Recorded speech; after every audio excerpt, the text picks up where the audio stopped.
Mes chers élèves, bonjour. J'espère que vous allez bien. Nous allons voir dans cette vidéo la première leçon, résistance électrique, loi d'Ohm, concernant le dernier chapitre, l'électricité. Sur les images, vous avez des conducteurs ohmiques. On les trouve dans presque tous les appareils électroniques, à savoir la télévision, le téléphone portable, les jouets électriques, etc.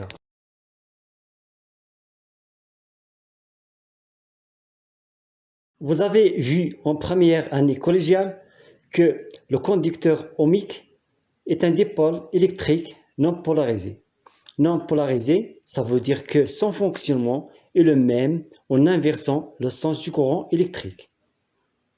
Elle permet de diminuer l'intensité du courant électrique dans un circuit. Par exemple, lorsqu'on ajoute un conducteur ohmique à ce circuit, l'éclat diminue. Le conducteur ohmique est caractérisé par une grandeur physique appelée résistance électrique R. Son unité dans le système international est l'ohm, de symbole ohm. Le symbole normalisé d'un conducteur ohmique est le suivant. Les multiples de l'ohm, kilo-ohm, 1 kilo-ohm égale 1000 ohms. Méga-ohm, 1 méga-ohm égale 10 à la puissance 6 ohms. La résistance d'un conducteur ohmique peut être déterminée à l'aide d'un ohmmètre ou bien un multimètre fonctionnant en mode ohmmètre, à l'aide du code des couleurs, à l'aide de la loi d'Ohm. C'est la relation reliant la tension U, la résistance R et l'intensité I. On verra ça dans cette leçon. Pour mesurer la résistance d'un conducteur ohmique à l'aide d'un multimètre, dans un premier temps, on place le sélecteur dans la zone ohm pour que le multimètre fonctionne en mode ohmmètre. On choisit le calibre le plus grand. On relie les bornes du multimètre aux bornes du conducteur ohmique. Enfin, on choisit le calibre le mieux adapté. La valeur de notre résistance est 45 ohms. Pour déterminer la valeur d'une résistance à l'aide du code de couleur, on place d'abord le conducteur ohmique de telle manière que les trois anneaux rapprochés soient à gauche. Dans le tableau, chaque couleur est associée à un chiffre.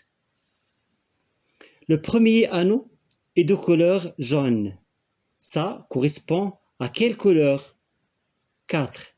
C'est le premier chiffre de la résistance. Le deuxième anneau est de couleur verte. Ça correspond à 5. C'est le deuxième chiffre de la résistance. Le troisième anneau, noir, correspond à 0. C'est un multiplicateur. Il correspond au nombre de zéros après ces deux chiffres. On n'ajoute aucun zéro. La valeur de la résistance est R égale 45 ohms. Les objectifs de cette leçon. Réaliser un montage expérimental simple permettant de vérifier la loi d'Ohm à partir d'un graphique. Connaître et appliquer la loi d'Ohm. Résistance électrique, loi d'Ohm. Loi d'Ohm. On réalise le montage expérimental du schéma ci-dessous. Nous avons un générateur de tension réglable. Ça veut dire on peut modifier sa tension. Un conducteur ohmique de résistance 45 ohms. Un multimètre fonctionnant en mode ampèremètre. Il se monte en série. Elle permet de mesurer l'intensité du courant électrique. Un multimètre fonctionnant en mode voltmètre, il se monte en parallèle. Elle permet de mesurer la tension aux bornes du conducteur ohmique. Pour différents réglages de la tension du générateur, on mesure la tension U et l'intensité du courant circulant dans le circuit. Les mesures effectuées sont représentées dans le tableau ci-après. La première ligne présente les tensions en volts. La deuxième ligne présente les intensités en milliampères. On trace le graphique représentant la tension U en fonction de l'intensité I. Nous allons utiliser une feuille de papier millimétrée. On trace deux axes. Sur l'axe des ordonnées, la tension U en volts. Et sur l'axe des abscisses, l'intensité E en milliampères. L'échelle utilisée. Ordonnée 1 cm pour 1 volt. Abscisse 1 cm pour 20 mA. 0. L'origine des axes. On va maintenant placer les points. Le premier point a pour ordonnée 0 volt et pour abscisse 0 mA. Le deuxième point a pour ordonnée 1 volt et pour abscisse 20 mA. Je poursuis ensuite pour tous les points.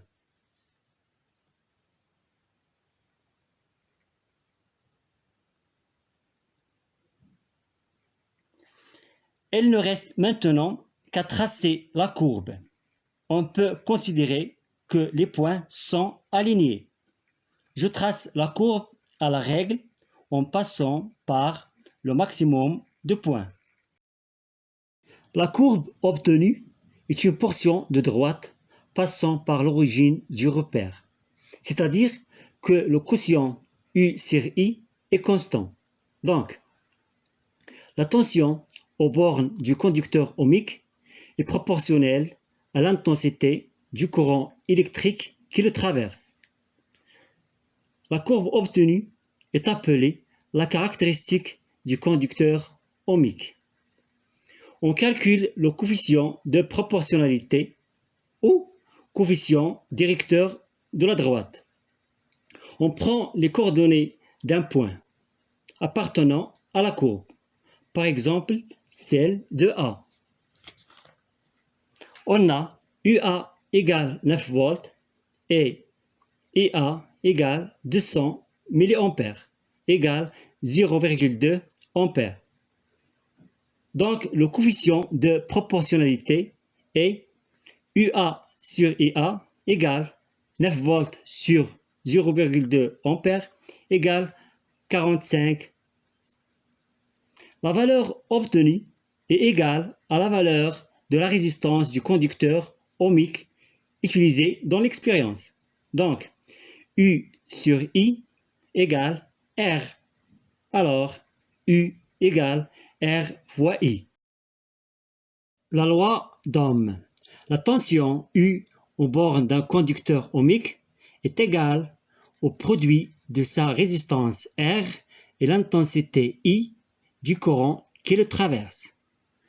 On écrit U égale R fois I, avec U la tension en volts, R la résistance en ohms, I l'intensité en ampères. Évaluation. Parmi les caractéristiques ci-dessous, détermine celle d'un conducteur ohmique. Justifie ta réponse.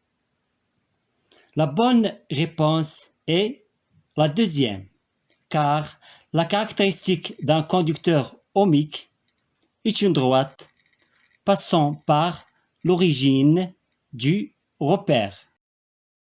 Exercice. Détermine la résistance R en fonction de la tension U et l'intensité I. La deuxième question. Calcule la résistance R sachant que U égale 50 volts et I égale 2 ampères.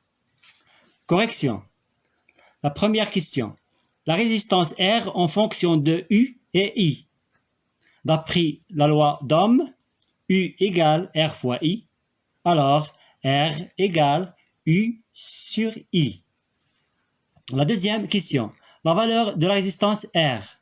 On a U égale 50 volts et I égale 2 ampères. Alors, R égale U sur I égale 50 volts sur 2 ampères égale 25 ohms.